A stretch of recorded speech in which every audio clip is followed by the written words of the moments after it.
Hello everyone, जैसे कि आपको पता है कि आज एनआईओएस डीएलएड को लेकर के एक इम्पॉर्टेंट सुनवाई, एक इम्पॉर्टेंट हियरिंग जो है सुप्रीम कोर्ट में होने वाली थी।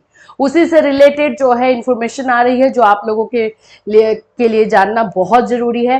साथ ही साथ में जो 5 नवंबर को जो सुनवाई होने वाली है, जिसमें 5 राज्य मिसलेनियस एप्लीकेशन लेकर के गए हैं, उससे रिलेटेड बहुत इंपॉर्टेंट इंफॉर्मेशन है। इन सभी चीजों को जो है आपको इस वीडियो में बताया जाएगा। सो फ्रेंड्स, चैनल पर पहली बार विजिट कर रहे हो तो चैनल को सब्सक्राइब कर लेना, बेल आइकन को हिट कर देना। जैसा कि हमने कहा था कि जैसे ही ये सुनवाई होगी, कौशिक दास वाले मामले में आज सुनवाई होनी थी और जैसे सुनवाई होगी वैसे हम आपको बताएंगे। लेकिन अभी जो है आप लोगों ने भी देखा होगा, एक ट्वीट के माध्यम से आप लोगों को पता चल रहा होगा कि ये सुनवाई नहीं हो पाई है और इसका रीजन जो है एडमिनिस्ट्रेटिव रीजन बताया जा रहा है, जिसकी वजह से यह सुनवाई पॉसिबल नहीं हो पाई। अगर लास्ट हम हियरिंग की बात करें, उस समय भी कुछ ऐसा ही रीजन आया था जिसकी वजह से इस मामले में सुनवाई नहीं हो पाई थी। तो कौशिक दास का केस जो कि टीपी के साथ यानी ट्रांसफर पिटीशन के साथ टैग हुआ है, उसमें अभी लेटेस्ट इंफॉर्मेशन यही निकल कर आ रही है कि इसकी सुनवाई नहीं हो पाई है, जो कि आज आप लोग को 14/10/2024 में आज जस्टिस प्रसन्ना वी वराले के बेंच में इसकी सुनवाई होनी थी।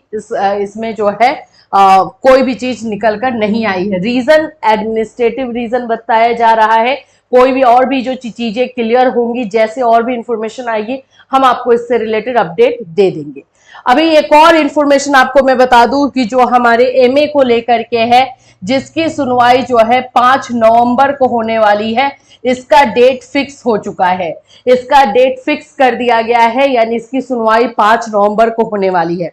आपको पता है कि यही 5 नवंबर की सुनवाई में जो है एनआईओएस डीएलएड के अभ्यर्थियों को जो आने वाली वैकेंसीज है उसमें उनको रखा जाएगा या नहीं, ये डिसीजन सुनाया जाएगा।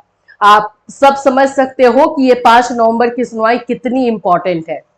अगर उसमें ये कह दिया जाता है कि एनआईओएस डीएलएड के अभ्यर्थियों को किसी भी वैकेंसी में अभी मौका नहीं दिया जाना चाहिए जब तक कि कोई डिसीजन नहीं आता है, तो वही लागू हो जाएगा।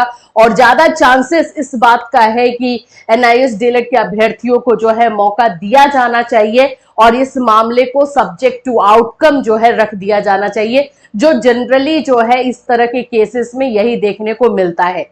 लेकिन इसके लिए जो है सीनियर एडवोकेट्स को उतारना वो बहुत ज्यादा इंपॉर्टेंट होगा। अब जब ये डेट फिक्स हो चुका है, जैसे कि आप लोगों को पता है कि इस एमए में जो है 5 स्टेट्स शामिल है।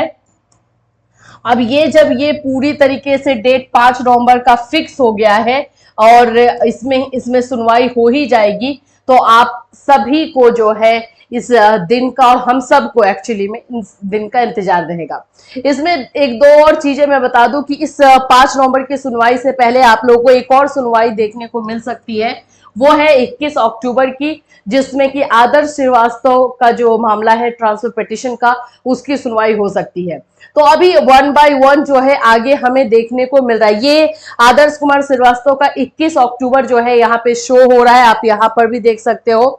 और 5 नवंबर वाला जो मामला है वो हमारे रिव्यू के साथ टैग भी कर दिया गया है। तो एक तरह से ये आप लोगों के आने वाले जो फ्यूचर है, जो भी वैकेंसीज है, उसमें जो एनआईओएस डीएलएड का एक तरह से आप बोल सकते हो क्या रुख रहेगा, एनआईओएस डीएलएड को किस तरह से देखा जाएगा, ये ज्यादा इंपॉर्टेंट है। तो यहाँ पर अब 5 नवंबर को इतना फिक्स है कि हमें सीनियर एडवोकेट के साथ ही जाना होगा, तभी हमारे लिए और ज्यादा पॉजिटिविटी जो है और 100% जो बोलते हैं पॉजिटिव डिसीजन निकल कर आए, ये जरूरी होगा। तो इसके लिए आप लोगों की सहयोग की जरूरत है, कोऑपरेशन की जरूरत है। तो आप लोग लगातार कर रहे हैं और भी कीजिए ताकि ये फिक्स हो जाए कि 5 नवंबर को एनआईओएस डीएलएड के अभ्यर्थियों को जो है वो जो भी वैकेंसीज हैं उसमें मौका दिया जाए। देखो, अभी ये भी क्वेश्चन आप लोग बार बार पूछते हो कि जब ये फैसला आएगा तो सिर्फ इन 5 राज्यों के लिए होगा।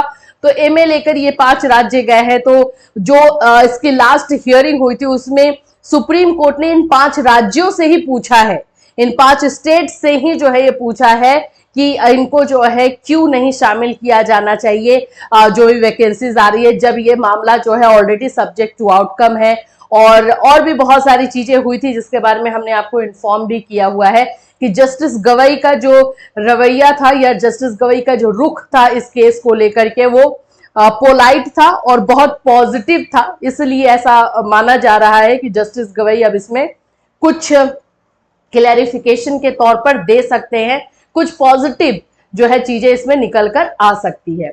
तो जैसे ही इन दोनों केसेस या फिर एनआईयूएस डीएलएड से रिलेटेड कोई भी लेटेस्ट अपडेट रहेगा आपको इसी चैनल के माध्यम से बताया जाएगा, तो हमारे साथ बने रहिएगा। Till then take care.